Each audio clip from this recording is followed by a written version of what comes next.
முதல்ல வந்து கேதுவோட நட்சத்திரத்தோட சிறப்புகள் வந்து சொல்லுங்க சார். பொதுவாகவே ஜாதகத்தில் இந்த ராகு கேதுகளை கணிச்சு பலன் சொல்றது ரொம்ப எக்ஸ்ட்ரீம் பலன் அப்படின்றத நம்ம பார்க்க முடியுது.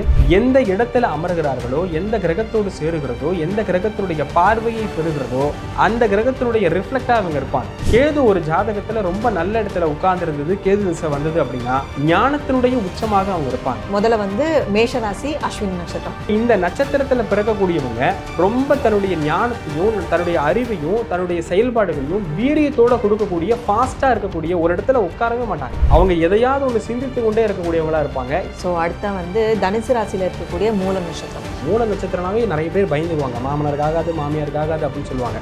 Not like that. ஆளுமை தன்மை உடைய ஒரு நட்சத்திரம் அப்படின்னாக்கா அது மகம் நட்சத்திரம்னு சொல்லுவோம். ஏற்கனவே நம்ம முன்னாள் சிஎம்லாம் பார்த்துருப்போம் இந்த நட்சத்திரத்துல பிறந்திருக்கிறாங்க. ஒரு விஷயம் நடந்து முடிஞ்சிச்சு அப்படின்னா பயங்கரமா தீர்க்கமா உட்காந்து ஸ்கெட்ச் போட்டு இந்த ப்ளூ பிரிண்ட்லாம் போட்டு அடிக்கக்கூடிய ஆட்கள் அப்படின்னாக்கா பார்த்தீங்கன்னா மகம் நட்சத்திரம் தான். அஸ்ட்ரோ தமிழ் அன்பு நேயர்களுக்கு வணக்கம். நம்ம சேனலை தொடர்ந்து ஜோதிடம், ஆன்மீகம் அப்படின்னு பல இன்ட்ரெஸ்டிங்கான விஷயங்கள் வந்து பார்த்துட்ருக்கோம். ஸோ அந்த வகையில் இன்றைக்கி ஜோதிட ரீதியான விஷயங்கள் பேசுகிறதுக்காக நம்ம கூட கந்தன் அடிமை TM சௌந்தரராஜன் அவர்கள் இணைந்திருக்கிறாங்க. வணக்கம் சார். சேந்தனை கந்தனை, செங்கோட்டு விற்பனை, செஞ்சுடர் வேல் வேந்தனை, செந்தமிழ் நூல் விரித்தோனை, விலங்கு வள்ளி காந்தனை, கண்ட கடம்பனை, கார் மயில் வாகனனை, சாந்துணை போதும் மறவாதவர்க்கு ஒரு தாழ்வில்லை. அஸ்ட்ரோ தமிழ் நேயர்கள் அனைவருக்கும் அன்பார்ந்த வணக்கம். ஸோ பொதுவாக இப்போ ஒரு குழந்தை பிறக்குது அப்படின்னா கிரகங்களோட நட்சத்திரத்தில் தான் பிறப்பாங்க இல்லைங்களா? ஃபார் எக்ஸாம்பிள் நம்ம போன பதிவில் வந்து ராகுவோட நட்சத்திரத்தை பற்றி பார்த்தோம். இன்றைக்கி வந்து கேதுவோட நட்சத்திரத்தை பற்றி பார்க்கலாம். ஸோ ஒரு கிரகத்துக்குமே ஒரு சிறப்பம்சம் உண்டு. கேது அப்படின்னா நிறைய நல்ல விஷயங்களும் இருக்குது, அதுலேயே வந்து நெகட்டிவான விஷயங்களும் இருக்குது. நம்ம இன்றைக்கி வந்து எல்லாமே வந்து டிஸ்கஸ் பண்ணலாம். ஸோ இந்த நட்சத்திரத்தில் பிறக்கிறாங்க அப்படின்னா அவங்களோட வாழ்க்கை வந்து இப்படி தான் இருக்கும், அவங்க என்னென்ன மாதிரியான விஷயங்கள் வந்து சந்திப்பாங்க அப்படிங்கிறத வந்து டீட்டெயிலாக டிஸ்கஸ் பண்ணலாம். ஸோ ராசி வாரியாகவும் போகலாம். முதல்ல வந்து கேதுவோட நட்சத்திரத்தோட சிறப்புகள் வந்து சொல்லுங்க சார். கண்டிப்பா. அதாவது ஒவ்வொரு நட்சத்திரத்துக்கும் ஒரு சிறப்பு இருக்கும், ஒவ்வொரு கிரகத்துக்கும் ஒரு சிறப்பு இருக்கும். அந்த வகையில் அஸ்வினி, மகம், மூலம் அப்படின்னு சொல்லக்கூடிய நட்சத்திரங்களுக்கு அதிபதியாக இருக்கக்கூடிய கிரகம் கேது. அப்போது இந்த கேது கிரகம் அப்படின்றது இன்டெலிஜென்ஸை குறிக்கக்கூடியது, ஞானத்தை குறிக்கக்கூடியது. அறிவு வேற, ஞானம் வேற. அறிவை சொல்லக்கூடியது புதன், ஞானத்தை சொல்லக்கூடியது கேது. கேது கிரகம் யாரோடு சேருகிறதோ, இங்கே ராகு கேதுக்களுக்கு ஜென்ரலான ப்ரெடிக்ஷன் தான். யாரோடு எந்த கிரகத்தோடு எந்த பாவகத்தில் அமர்கிறதோ அந்தந்த வேலையை அவங்க எடுத்து செய்வாங்க அப்படின்றது ஒரு நிதர்சனமான ஒரு விதி.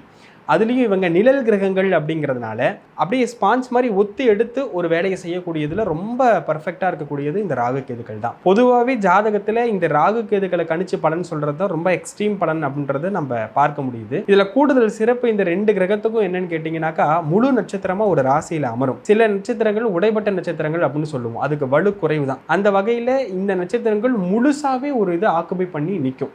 இப்போ இதில் எடுத்துக்கிட்டிங்கனாக்கா அக்னியினுடைய வீடுன்னு சொல்லக்கூடியது தான் மேஷம், சிம்மம், தனுசு. அதாவது மண்டலம்னு சொல்லுவோம், நவாம்சத்தில் பிரிக்கக்கூடியதில் மேஷ மண்டலம், சிம்ம மண்டலம், தனுசு மண்டலம்னு அந்த பேரை குறிப்போம். அந்த வகையில் முதல்ல ஆரம்ப புள்ளியாக சொல்லக்கூடியதை பார்த்தீங்கன்னாக்கா ரொம்ப பவர்ஃபுல்லாக இருக்கக்கூடிய இடம் வந்து இந்த மேஷம், சிம்மம், தனுசு தான் மண்டலங்களில். அந்த ஒவ்வொரு ராசியிலையுமே ஸ்டார்டிங் பாயிண்ட்ல வரக்கூடியது பார்த்தீங்கன்னா முதல் நட்சத்திரமாக வரக்கூடியது, காலபுருஷனுக்கும் முதல் நட்சத்திரமாக வரக்கூடியது இந்த கேதுனுடைய அஸ்வினி நட்சத்திரம் தான். அப்போ கேதுவுக்கு அப்படிங்கிற சிறப்புன்றது சொல்லி மாடாது, அவ்வளவு சிறப்புகள் இருக்கு. எந்த இடத்துல அமர்கிறார்களோ, எந்த கிரகத்தோடு சேருகிறதோ, எந்த கிரகத்தினுடைய பார்வையை பெறுகிறதோ அந்த கிரகத்தினுடைய ரிஃப்ளெக்டா அவங்க இருப்பாங்க. ஏன் இவங்க ரெண்டு பேரும் வந்து அச்சாணி மாதிரி, நம்மளுடைய கர்ம வினைகளுக்கு அச்சாணி மாதிரி இந்த பூலோகத்தில் பிறப்பெடுக்கக்கூடிய ஜனனத்துக்கு வந்து பார்த்தீங்கன்னா ஒவ்வொரு மனிதருக்கும் என்ன வினையை வாங்கிட்டு வந்திருக்காங்கன்றதை ராகு கேது வச்சு சொல்லிட முடியும். ஏன்னா ராகு கேதுக்கள் அப்படின்றது வந்து ப்ளஸ் ஆர் மைனஸ் மாதிரி. நீங்கள் நல்லது செஞ்சீங்கன்னா நல்ல இடத்துல உட்காந்து உங்களுக்கு ப்ளஸ்ஸை கொடுப்பாங்க, கெட்டது செஞ்சீங்கன்னா அதீத ஒரு மெஜாரிட்டி நிர்ணயிக்கக்கூடியது பார்த்தீங்கன்னாக்கா இந்த ராகுவும் கேதுவும் தான். ஸோ அதனால் இந்த கேதுனுடைய நட்சத்திரத்தை பற்றின சிறப்புகள் இதில் பார்க்க போகிறோம். கேது ஒரு ஜாதகத்தில் ரொம்ப நல்ல இடத்துல உட்கார்ந்துருந்தது, கேது திசை வந்தது அப்படின்னா ஞானத்தினுடைய உச்சமாக அவங்க இருப்பாங்க. அதாவது என்னதான் பொருளாதாரம் இருக்கட்டும், என்னதான் மற்ற வசதிகள் இருக்கட்டும், என்ன கேப்பபிலிட்டி இருந்தாலும் அறிவு, ஒரு ஞானம், அறிவுங்கிறது வேறங்க. அறிவுங்கிறது ஒரு விதத்தில் ஆணவத்தை குறிக்கக்கூடியது. மாணிக்க வாசகரும் நம்ம தேவாரம் திருவாசகத்தெல்லாம் சொல்லக்கூடியது இறைவனை பற்றுவதற்கு கல்வியே ஒரு தடையாக அமையும் அப்படின்றதெல்லாம் சொல்லியிருக்கிறாங்க. அப்போ கல்வியை சொல்லக்கூடியது யாருன்னு பார்த்தீங்கன்னா புதன். ஆனா ஞானத்தை சொல்லக்கூடியது, இறைவனை முழுசாக பார்க்கக்கூடியது, வாழ்க்கைன்னா என்னங்கிற தத்துவத்தை எடுத்து சொல்லக்கூடியது, இனிமேல் பிறவா வரத்தை கொடுக்கக்கூடியது, 9 கிரகங்கள்லயே எல்லாத்தையும் அனுபவிச்சுட்டு கடைசியா நம்ம வந்து நிற்கக்கூடிய கிரகம் அப்படின்னா அது கேதுவை தான் சொல்லணும். கேதுவுக்கு ஏராளமான சிறப்புகள் உண்டு. நம்ம கேது பற்றி தொடர்ந்து பார்ப்போம். இதில் வந்து 3 நட்சத்திரம் இருக்குது, அஸ்வினி, மகம், மூலம். ஸோ ஒன்றொன்னா வந்து பார்க்கலாம் சார். முதல்ல வந்து மேஷராசி அஸ்வினி நட்சத்திரம். ஸோ இதில் ஒருத்தர் பிறக்கிறாங்க அப்படின்னா அவங்களோட வாழ்க்கை வந்து எப்படி இருக்கும், அவங்களோட பாசிட்டிவ் அண்ட் நெகட்டிவ்ஸ் வந்து எப்படி இருக்கும்? ஆமாம், அதாவது முதல் ராசி முதல் நட்சத்திரம் அப்படின்னா அது அஸ்வினியை சொல்லலாம். அஸ்வினி அப்படிங்கிறது என்னன்னு பார்த்தீங்கன்னாக்கா செவ்வாயுடைய வீட்டில் இருக்கக்கூடியது. அப்போ செவ்வாய் ப்ளஸ் கேது அப்படிங்கிற பலன்களை நம்ம கண்டிப்பாக எடுத்தாகணும். ஒரு ஜாதகத்தில் இந்த இடத்துல அஸ்வினி நட்சத்திரத்தில் பிறந்தவங்க அல்லது அஸ்வினி நட்சத்திரத்துக்கு உண்டான சிறப்பு அப்படின்னு பார்த்தீங்கன்னாக்கா செவ்வாயினுடைய வீரியத்தன்மை கொண்ட ஞானம் அப்படின்றத சொல்லலாம். அப்போது ஒரு ஜாதகத்தில் செவ்வாயினுடைய வீட்டில், அது குறிப்பாக மேஷத்தில் இருக்கக்கூடிய அஸ்வினி நட்சத்திரத்தில் ஏதாவது ஒரு கிரகம் இருந்து திசை நடத்துது அப்படின்னாக்கா அந்த நேரத்தில் அவங்க பட்டறிவுன்னு சொல்லுவோம். படிப்பறிவுங்கிறது நம்ம படித்து தெரிந்து கொள்ளக்கூடிய அமைப்பு, அனுபவ ரீதியான அறிவுகளை தரக்கூடிய ஒரு அமைப்புனாக்கா அது அஸ்வினி நட்சத்திரம் தான். ரொம்ப ஃபாஸ்ட்டாக செயல்படக்கூடிய நட்சத்திரம் அப்படின்னா அது அஸ்வினி நட்சத்திரம் தான். அப்போ இந்த நட்சத்திரத்தில் பிறக்கக்கூடியவங்க ரொம்ப தன்னுடைய ஞானத்தையும் தன்னுடைய அறிவையும் தன்னுடைய செயல்பாடுகளையும் வீரியத்தோட கொடுக்கக்கூடிய, ஃபாஸ்ட்டாக இருக்கக்கூடிய, ஒரு இடத்துல உட்காரவே மாட்டாங்க. அவங்க எதையாவது ஒன்று சிந்தித்து கொண்டே இருக்கக்கூடியவங்களா இருப்பாங்க. இதனால அவங்களுக்கு சைடு எஃபெக்ட் என்னன்னா தலைவலி ரொம்ப கண்டிப்பாக முக்கியமாக வரும் இந்த அஸ்வினி நட்சத்திரம் மேசராசியில் பிறந்தவங்களுக்கு. அப்போ தலை சம்பந்தப்பட்ட அமைப்புகளில் சின்ன சின்ன பிரச்சனைகள், நர்வஸ் பிரச்சனை, அது குறிப்பாக ஹெட்டில் இஎன்டின்னு சொல்லுவோம் இல்லையா, ஹெட்டில் வரக்கூடிய ஒரு பிரச்சனைகள்லாம் கூட இந்த அஸ்வினி நட்சத்திரத்தில் பிறந்தவங்களுக்கும், அஸ்வினி நட்சத்திரத்தில் சாரத்தை வாங்கி எந்த கிரகம் அதில் உட்கார்ந்துருந்தாலும் அந்த திசைகள் இது நடக்குங்கிறது ஒரு டிமெரிட்ஸாக சொல்லலாம். பட் அதை விட ரொம்ப நட்பலன்கள் தான் அதிகன்றதை நம்ம சொல்ல முடியும். இயல்பாக ஒரு சொத்து பிரச்சனை வருது, ஒரு பத்திர பிரச்சனை, டாக்குமெண்ட் பிரச்சனைலாம் வருது அப்படின்னு பார்த்தீங்கன்னாக்கா ரியல் எஸ்டேட் தொழில் பண்ணுறாங்க, இவங்களுக்குலாம் பார்த்தீங்கன்னா ரொம்ப ஃபேவராக இருக்கக்கூடிய நட்சத்திரம்னா அது அஸ்வினி நட்சத்திரம் தான். அப்போ அஸ்வினி நட்சத்திரத்தில் ஒருத்தர் பிறக்கிறாங்க அப்படின்னா அவங்களுடைய சக்ஸஸை நிர்ணயிக்கக்கூடியது கேது தான். அவங்க ஆரம்ப காலத்திலேயே அதிகபட்சம் 7 வயசு வரைக்கும் தான் இருக்கும், அந்த குழந்தை பருவத்திலேயே முடிஞ்சு போயிடும். அவங்க ரொம்ப அந்த டைம்லேயே ரொம்ப அந்த அப்சர்விங் கெப்பாசிட்டி அதிகமாக இருக்கிறது. ஏன்னா 7-10 வருஷத்தில் இந்த குழந்தைங்களுக்கு கிடைக்கக்கூடிய அப்சர்வேஷன் தான் அவங்களுடைய வாழ்நாள் முழுக்க ஒரு அஸ்திவாரமாக அமையும் அப்படிங்கிறது நிதர்சனமான உண்மை. அப்போ அவங்களுக்கு அந்த மாதிரி டைமில் நிறைய ஆன்மீகம் சம்மந்தப்பட்ட விஷயங்கள் அவங்களுக்கு நிறைய கேதர் ஆகும். எது வேணும் வேணாங்கிறதுல சிம்பிளாக முடிவுக்கு பண்ணக்கூடியவங்க, ரொம்ப வளவளா குலகுலான்னு இருக்க மாட்டாங்க. இவங்கெல்லாம் ரொம்ப ஷார்ப்பாக இருப்பாங்க. ஒரு ஹோட்டலில் போய் உட்காந்தோம்னா லிஸ்ட்லாம் எடுத்து பார்த்துட்டுலாம் இருக்க மாட்டாங்க. என்னன்றது டக்குன்னு வரும்போது உட்காரும்போது டிசைட் பண்ணி சொல்லிட்டு போயிடுவாங்க. அதே மாதிரி ரொம்ப ஒரு விஷயத்தை ப்ராஜெக்ட் எடுத்து ரொம்ப குழப்பிக்கிட்டுலாம் இருக்க மாட்டாங்க. பண்ணலாமா வேணாமான்னு தூக்கி போட்டு போயிடுவாங்க. அந்த அளவுக்கு ரொம்ப வேல்யூபிளான ஆளாக இருப்பாங்க. டீசெண்டாக சிம்பிளிசிட்டியை விரும்பக்கூடிய ஆட்களாக இருப்பாங்க அப்படிங்கிறத நம்ம அஸ்வினி நட்சத்திரத்துக்கு கண்டிப்பாக சொல்ல முடியும். இவங்க முருகனுடைய வழிபாடு பண்ணுறது அப்படிங்கிறது மிகப்பெரிய மேன்மையை கண்டிப்பாக இந்த அஸ்வினி நட்சத்திர பிறந்தவங்களுக்கு கொடுக்கும் அப்படிங்கிறதுல மாற்றம் இல்லை. வண்ணங்களில் பார்த்தீங்கன்னாக்கா சிகப்பு நிறம் அதிகமாக பயன்படுத்தினாங்க அப்படின்னாங்க அவங்களுடைய வளர்ச்சி அப்படிங்கிறது ரொம்ப கூடுதலாக பலமாக இருக்கும். ரியல் எஸ்டேட்டில் கொடி கட்டி பறக்கக்கூடிய அமைப்புகள்லாம் பார்த்தீங்கன்னா இந்த அஸ்வினி நட்சத்திரத்தில் பிறந்தவங்க தான் அப்படிங்கிறதையும் பார்க்கணும். ஸோ அடுத்த பார்க்கும்பொழுது சிம்ம ராசியில் இருக்கக்கூடிய மகம்.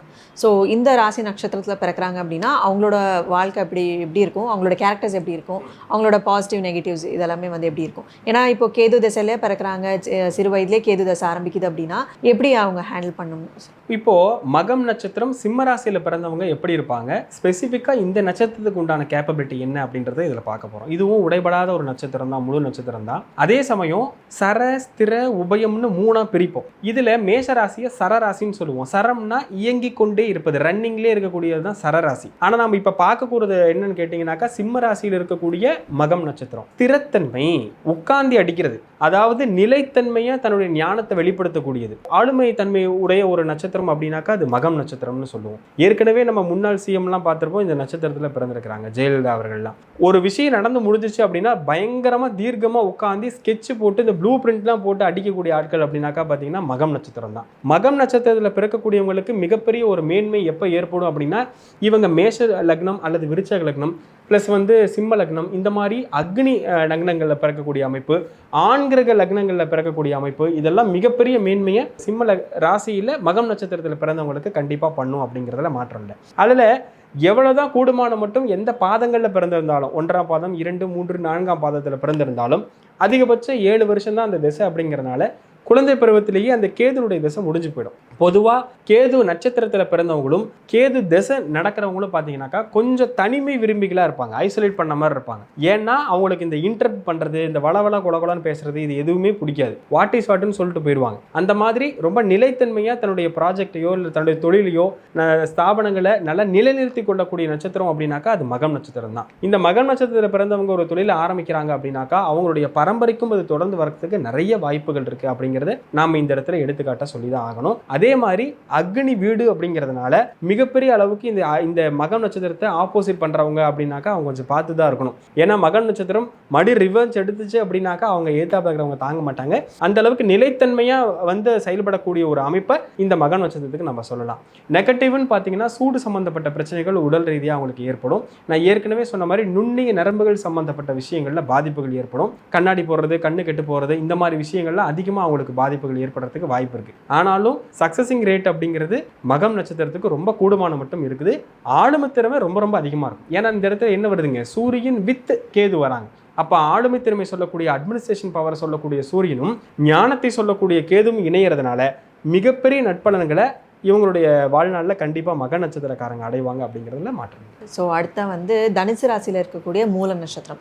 ஸோ கேதுவோட இந்த நட்சத்திரத்தில் பிறக்கிறவங்களோட வாழ்க்கை வந்து எப்படி இருக்கும், அவங்களோட கேரக்டர்ஸ் எல்லாம் வந்து எப்படி இருக்கும், அவங்களோட வாழ்க்கையில் என்ன மாதிரியான பாசிட்டிவ் விஷயங்கள் வந்து அவங்க சந்திப்பாங்க, இதை பற்றி கொஞ்சம். கரெக்ட். இப்போது நம்ம இது வரைக்கும் என்ன பார்த்தோம், சரம் ஸ்திரம் அந்த மாதிரி வீடுகளை பார்த்தோம். இந்த இடத்துல நம்ம பார்க்க போகிற காம்பினேஷன் என்ன பார்த்தீங்கன்னா மூல நட்சத்திரம். மூல நட்சத்திரனாவே நிறைய பேர் பயந்துக்குவாங்க, மாமனாருக்கு ஆகாது மாமியாருக்கு ஆகாது அப்படின்னு சொல்லுவாங்க. Not like that. ஏன் மூல நட்சத்திரத்தை பார்த்து பயப்படுறாங்கன்னா நல்ல புத்திசாலித்தன்மையாக இருப்பாங்க, அவங்க எடுக்கிற முடிவை அவங்க செயல்படுத்துவாங்க அப்படிங்கிறதுனால தான் அவங்கக்கிட்ட பயந்துக்குவாங்க. நம்ம ஒப்பீனியன் அவங்கக்கிட்ட எடுபடாது அப்படிங்கிறதுனால தான் பயந்துக்குவாங்க. அதர்வைஸ் மூல நட்சத்திரத்தில் பிறந்தவங்களும் மூல நட்சத்திரத்தை லக்ன புள்ளியாக தனுசு லக்னத்தில் பிறந்து அந்த லக்ன புள்ளியாக இருக்கக்கூடிய நபர்களும் மிகப்பெரிய புத்திசாலித்தன்மையை இன்டெலிஜென்ஸ் பவர் அதிகமாக இருக்கக்கூடிய ஆட்களாக கண்டிப்பாக இருப்பாங்க. இந்த இடத்துல கிரக காம்பினேஷன் அப்படின்னு பார்த்தீங்கன்னாக்கா குருவினுடைய வீடு ப்ளஸ் வந்து கேதுனுடைய கன்ஜெக்ஷன், குரு கேதுனுடைய கன்ஜெக்ஷனை நம்ம பார்க்குறோம். அப்போது ஆன்மீகத்தில் அதிக நாட்டம் இருக்கக்கூடியவங்களாகவும் ரொம்ப சிம்பிளா இருக்கக்கூடியவங்களாகவும் ரொம்ப அல்டிக்காம இருக்கக்கூடியவங்களாகவும் இந்த நட்சத்திரத்தில் பிறந்தவங்க இருப்பாங்க அப்படின்றத சொல்லலாம். அதே மாதிரி இந்த நட்சத்திரத்தில் ஏதாவது ஒரு கிரகம் சாரம் வாங்கி நிற்கிது அப்படின்னு பார்த்தீங்கன்னா மிகப்பெரிய மேன்மையை அந்த திசையில கொண்டு போய் விட்டுரும். அதே மாதிரி ஆன்மீகம் சம்பந்தப்பட்ட தொடர்பில் இவங்களுக்கு பணவரவு, லாபம், இல்லை ஸ்தாபனங்கள் நிர்வகிக்கிறது, ஆன்மீகம் சம்பந்தப்பட்ட விஷயங்கள்ல இப்போ பூஜை பொருட்கள் விற்கிறதா இருக்கட்டும், இல்லை அதில் எக்ஸ்போர்ட் பண்ணுறது, கோயில் கட்டுறதா இருக்கட்டும், இல்லை ஜோதிடத்துறையாக இருக்கட்டும், இல்லை பேச்சு துறையாக இருக்கட்டும், இந்த மாதிரி அந்த இது ரிலவெண்ட்டாக இருக்கக்கூடிய விஷயங்கள்ல நல்லா சம்பாரிச்சு பெரிய அளவுக்கு வருவாங்க அப்படிங்கிறதுல மாற்றம் இல்லை.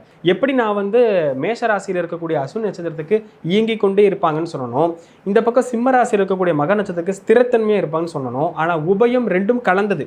எங்கே எதை பண்ணணும், யாருக்கிட்ட ஏறணும், யாருக்கிட்ட இறங்கணுன்றதுல ரொம்ப இன்டெலிஜென்ட்டாக இருக்கக்கூடியது அஸ்வினி மகத்தை விட கூடுதல் பலம் மூலத்துக்கு உண்டு அப்படிங்கிறத இந்த இடத்துல நான் பதிவு செய்கிறேன். அதே மாதிரி இயங்கிக் கொண்டே மற்றும் இயங்காத்தன்மை இருக்கிறதுனால எந்த இடத்துல வந்து தன்னுடைய நல்ல குவாலிட்டியை எக்ஸ்போஸ் பண்ணணும், எங்கே அடக்கி வாசிக்கணும், எங்கே பேசவே கூடாது, நிசப்தமாக இருக்கணும் அப்படின்னு ரொம்ப கிளாரிட்டியாக இருக்கக்கூடியது வந்து மூல நட்சத்திரம் தான் அப்படின்றத சொல்ல முடியும். இவங்களுடைய நெகட்டிவ் அப்படின்னு பார்த்தீங்கன்னாக்கா வயிறு உபாதை சம்பந்தப்பட்ட விஷயங்கள் கண்டிப்பாக கவனமாக பார்த்துக்க வேண்டியது அவசியம். சூடு, மூலம் சம்பந்தப்பட்ட உடல் இருக்கக்கூடிய கழிவு பகுதி வெளியே போகக்கூடிய அமைப்புகள் இருக்கக்கூடிய விஷயங்கள்ல ரொம்ப கவனமாக இருக்கணும். அந்த மாதிரி உடல் உபாதைகளை கண்டிப்பாக கொண்டு வரும்.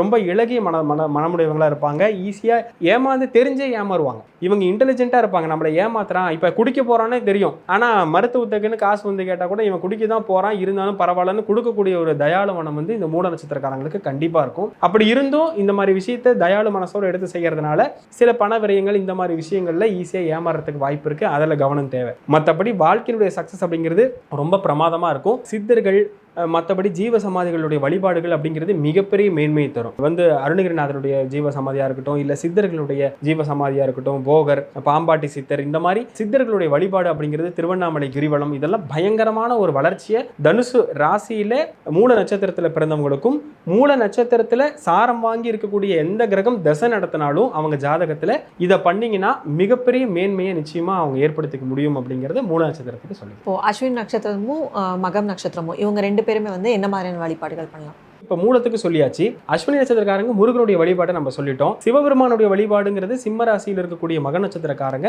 சிவபெருமானுடைய வழிபாடு அப்படிங்கிறத நிச்சயமா எடுத்துக்கலாம். அக்னிஸ்தலம்னு சொல்லக்கூடிய திருவண்ணாமலையும் அவங்க வந்து கிரிவலம் வந்து அவங்களுடைய வளர்ச்சியை கண்டிப்பாக மேம்படுத்திக் கொள்ள முடியும் அப்படிங்கிறத இந்த வாயில தெரிஞ்சு. ஸோ ஒரு கிரகத்தினுடைய நட்சத்திரத்தில் பிறக்கிறாங்க அப்படின்னா அதற்கு உண்டான சிறப்பம்சங்கள் அப்படின்னு சொல்லி இருக்கு. அது போக அவங்களோட சுயஜாதத்தில் என்ன அமைப்பு வாங்கிட்டு வந்திருக்காங்க அப்படிங்கிறத வச்சு பார்த்தா தான் அவங்களோட லைஃப் வந்து எப்படி இருக்கும் அப்படின்னு சொல்லி ரொம்ப கிளியரா வந்து சொல்ல முடியும் இல்லைங்களா? ஸோ ரொம்ப சிறப்பாக வந்து கேதோட நட்சத்திரத்தோட ராசிகளில் பிறக்கிறவங்களோட பாசிட்டிவ் அண்ட் நெகட்டிவ்ஸ், அவங்களோட கேரக்டர்ஸ், அவங்க என்ன மாதிரியான வழிபாடுகள் பண்ணலாம் அப்படின்னு சொல்லி ரொம்ப டீட்டெயில்டாக வந்து சொல்லியிருக்கீங்க.